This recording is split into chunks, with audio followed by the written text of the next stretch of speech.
Welcome to Fight City NYC. My name is Ben Chen and I do the Punch Down for HBO. It's time to talk about boxing. Let's recap what happened this past Saturday. Let's start with the Alexander Povetkin-Marco Huck fight. This was a fight between two smallish heavyweights. We had Marco Huck moving up from cruiserweight to heavyweight, so this was his first fight at that weight.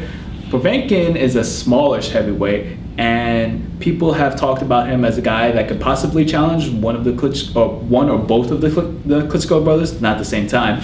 And he had been training with Teddy Atlas. For this fight, there was a departure because there was some drama over where the training was going to happen, and Atlas had his commitment with ESPN. So Povetkin didn't get to train with Atlas, which a lot of people attributed Povetkin's performance to. Now, Povetkin did win the decision. The judges had it pretty wide. I thought it was a little bit closer than the judges had.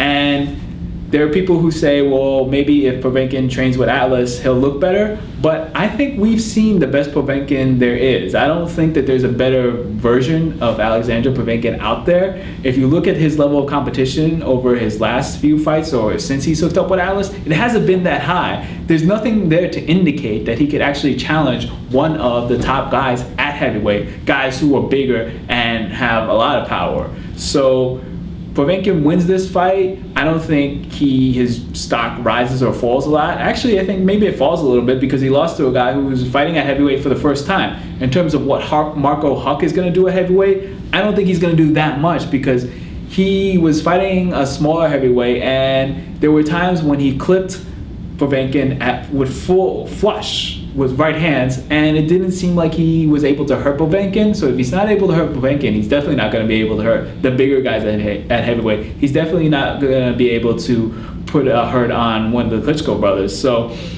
but despite all this, it was a good fight. If you get the chance to watch this fight, go ahead and watch it. It's definitely worth watching if you missed it.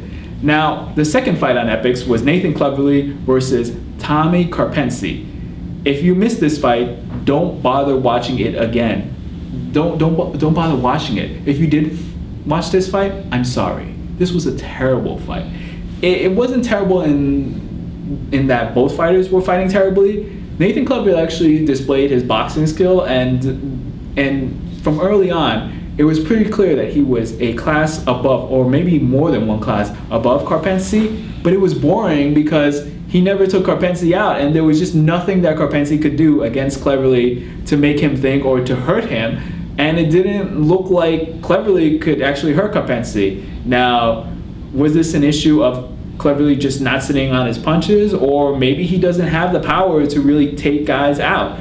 I don't know, but this is going to be an issue for Cleverly once he gets up to the elite, and if he fights a guy that can hurt him, because he can box really well and he's fast, but if he can't keep a guy that can hurt him off of him, he's going to get knocked out someday. This kind of reminds me of a Steve Molitor situation. Molitor was a guy, he was a Canadian fighter, and he outboxed a lot of guys, but once he ran into a guy that can hit, he got hurt. So we'll see what happens with Cleverly. Hopefully he makes better and more exciting fights.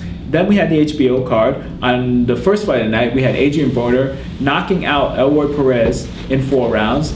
This was a pretty impressive fight, pretty impressive showcase for Broner. Perez is a very sturdy fighter that not a lot of people have heard of. They're both undefeated. They're both 22 years old. Perez, this was his first time in the spotlight, and it did seem that he was maybe just happy to be there, and maybe he shrunk a little bit in the spotlight. This is not to take away from Broner's performance. He is a fast, strong fighter, and people are excited about him, and rightfully so. He's got a lot of skill, and he's got some personality. He seems to relish playing the villain role, although he said that he's not imitating Floyd Mayweather Jr., it actually does look like he is. We'll see what Broner does. I would love to see Broner fight again and see where and see what he can do in the ring. Maybe I'm not so excited about listening to his post-fight interview. In the main event, we had Devin Alexandra defeating Marcos Maidana over 12 rounds. This was very impressive because this was Alexandra's first trip up to welterweight, and it seemed to answer a lot of questions. He didn't gas out like he usually does at 140, so this was a good weight for him. But at the same time, he retained his speed and his power. I've never seen Marcos Maidana dominated so thoroughly over 12 rounds. Maidana's a guy, he's a pretty rugged fighter, although he's been knocked down several times in his career. But usually Maidana has some rounds and some moments in the fight. This fight, those moments for Maidana were few and far in between, and that's all credit to Alexandre fighting a good fight.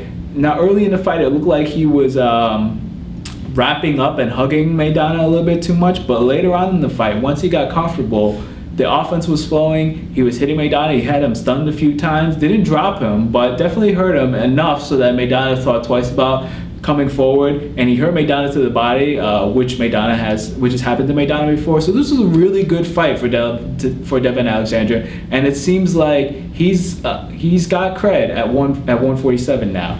The question is, what's next for Devin Alexandre? There are some options out there. Of course, we have Amir Khan, and then we have Andre Berto or Victor Ortiz, who are going to face off. Either of those fighters I would love to see versus Devin Alexandre. And then we have Robert Guerrero moving up to welterweight, so we'll see how he looks at welterweight, and if he looks good, maybe a possible fight with Devin Alexandre. And then we have the two top-ranked guys. I don't know whether the Golden Boy top-ranked feud is going to get in the way. We have Tim Bradley, the guy who defeated Alexandre, fighting against Manny Pacquiao, and they're fighting in June. I think those guys versus Alexandre would be a stretch, again, because of the Cold War between Top Rank and Golden Boy. But Alexandre has options at 147, and we'll see what he does next. Now let's move on from last Saturday to what's going to happen on this Saturday. And this is actually going to lead me into my WTF segment of this week. WTF. This Saturday, we have a heavyweight matchup between Vladimir Klitschko and Jan Mormek. WTF. What the fight? What is this? If you remember Jan Mormek, he was a decent cruiserweight who didn't really have much of a chin. Once he started facing guys that could hit, he got knocked out. Now he is moving up to heavyweight, and what do we expect to happen? Honestly, this really isn't Vladimir's fault. There's just nobody to fight at heavyweight. It's such a shallow division. You have Vitaly Klitschko, you have Vladimir Klitschko, and that's it.